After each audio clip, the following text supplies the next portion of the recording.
1, 10, 19, 28, 4, 13, 22, 31 ఈ date of బర్త్‌లో జన్మించారా? లేదు ఈ డేట్ ఆఫ్ బర్త్‌లో వివాహం జరిగిందా? లేదు మీ ఇంట్లో గృహప్రవేశం గాని, బిజినెస్ స్టార్ట్ చేయడం గాని ఈ డేట్‌లలో చేశారా?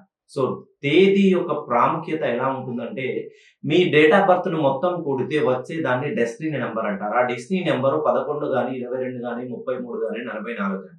సో, ఈ నంబర్‌లో ఉంటే మెయిన్‌గా 11, 22 ఈ 2 నంబర్‌లో ఉంటే మాస్టర్ బ్లాస్టర్ నంబర్ అంటారు.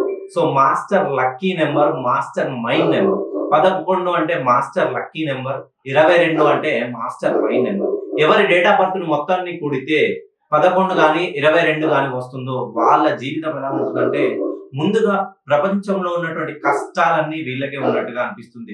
ఒక్కసారి లక్ష్య సాధనలో వీళ్ళు ఒక్కడుగు ముందుకు వేశారనుకో, ఇంకా వీళ్ళని అందుకోవడం ఈ ప్రపంచంలో ఉన్న ఎవ్వరి వల్ల కూడా కాదండి. ఎవరైతే 4, 13, 22, 31 తేదీల్లో జన్మించిన 1, 10, 19, 28 ఈ తేదీల్లో జన్మించిన 1, 4 సిరీస్‌లో ఉన్నా గూడా మీ జీవితంలో అద్భుతంగా అనూహ్యమైనటువంటి మార్పు రాబోతుంది.